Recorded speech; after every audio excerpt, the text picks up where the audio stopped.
guys, welcome back to the channel. Today we are working on Panda. Okay, but I got a new piece. It's called like a booster pump or a Hotwire kit, and what it does is basically these are just thicker wires that run for the harness for the fuel, and allows it to get more voltage, or at least so it doesn't draw as much power or try to draw as much power, which in turn makes the pump hot. And we're going to install this. Really shouldn't be too bad, but when you're by yourself and you got to take the bed off, it's not very fun. But I have a way that I like doing it. You take the rear tires off, you take the bracket for the bed, I don't know what you want to call it, a support little bracket piece, and then you literally just shimmy it back. Oh yeah, you also undo the plug in the back and go from there. So try to put that in today and see if she'll turn back on after. Oh, and then this is just a little coolant leak that I don't know where it's coming from yet. Also, haven't really looked too much because I haven't driven it too much, but there's that.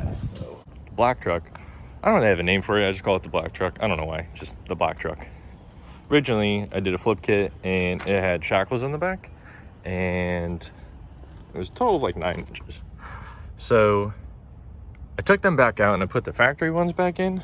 And what's funny is I had a set of Belltech shocks sitting in the garage from Panda because I took them off and I've run a different set of shocks on there. So now it's a true 7-inch drop, and it actually sits really nice. It's hard to tell.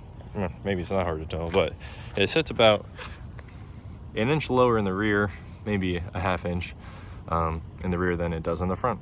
And it kind of just probably gonna sit like that. Maybe, I don't know. Probably needs to set at like 24s, go a little daily. But that's really all I have for this thing. But it looks good. It does really good burnouts. I know I said that in the last video, but it does. It's awesome. It's also really dirty. I forget what it was called, but I already ran this wire to this. It was supposed to be for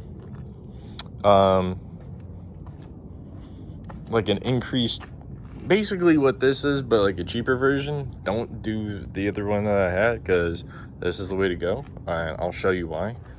So you have a bigger power wire coming in, right? But it doesn't go all the way. There's like 3 inches of old harness there. So it didn't really do anything.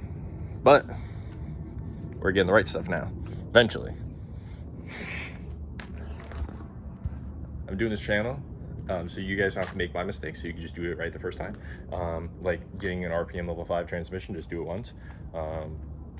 Just saying. Just saying. So all the bed bolts are off, and the bracket here is off, so you can see how loose this is. You can like move the actual body around. Prop you up real quick. So this is the old Sisk built way. Pieces off, bed's all unbolted, wire harness is unbolted, and you fucking just shimmy it back. And you do this probably, I don't know, probably do this back and forth like 20 times, and then the bed's far enough back to get the damn fuel pump out. And there is one part you gotta lift up and lift over, because there's a little sheet that's under there that gets caught. I think that's where we gotta wear a little stuff. Normal noises. And why we take this bracket off, because we have to get the bed probably to about here. And if the bracket's still on here, I can't do it. And I can't get it to actually fit over this, or I can't lift it up by myself. Back to what I was saying before, how the bracket needed to come off, because that would be in the way and allows you to get close and not actually touch anything. But when you do that, you have plenty of room to get there. I might have to shimmy back just a little bit more. Okay, so since I did something before, I have to undo what I did to do what I need to do. This was a wire that I ran to this relay to get added power, but this is what I'm talking about, where you have this smaller gauge wire that goes to the bigger gauge. It doesn't really do much. So I need to disconnect this, reconnect it back to this wire, and then should be okay, I think. Plug that back together, plug this in, and then I need to wire it and see if it turns on. If it doesn't turn on, there's something wrong. Well, I got the old like wiring kit relay piece off, and it's a typical just 4-prong relay with a fuse, right? Got that all done. Rewired what I had before, plugged in the Racetronix wiring harness, and I believe I'm gonna reroute that just a little bit different, but so far kind of running it where it was. I'm using the ground that we have here for this ground because that's already being used, and then on the back I found a nut and I'm just going to bolt that here. So this is all in the same place. I don't want to bolt it on the same side as the ground because this isn't grounded, it's not doing anything. Then I can run the wires all the way down like so, where this cleaner black one is. It fits in here, but I'm gonna have to zip tie it down, and I'm just gonna follow it all the way up into the engine bay. This is supposed to be getting 12 volts of power because this wire is coming in right here. This is what's getting power. That should be getting 12 volts right there. And if I test, I put a little test light on that, we should be correct. This, say straight to the battery,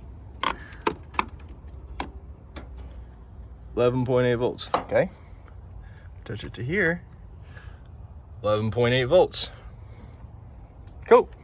So it should have power. Everything should be wired in. Here's moment truth, see if she's gonna turn on.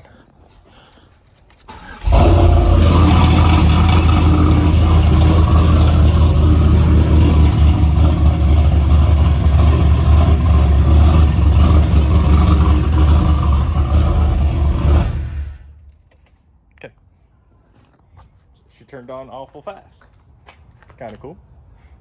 Well, obviously, we gotta go for a test drive to make sure everything's good. But coming up here, I'm trying to squeeze up to it. You leak. I don't know if you guys can see this, but it is, I don't know, weird. Now look at this goddamn thing. It is a 6x6.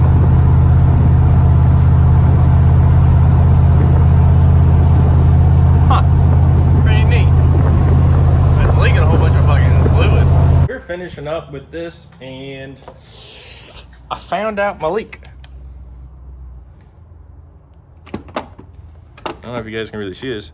There's some fluid coming down, and there's a lot of fluid coming around. And my front bumper's wet. So, it's not the transmission, it's the radiator. I'm glad it's only the radiator, but I mean, I really wish it wasn't anything. So, back on the channel with I break it, you watch me fix it, and let's go have some fun. So, all right, guys, well, I'm gonna end it off there. Like and subscribe, and I'll catch you guys next time. See you later.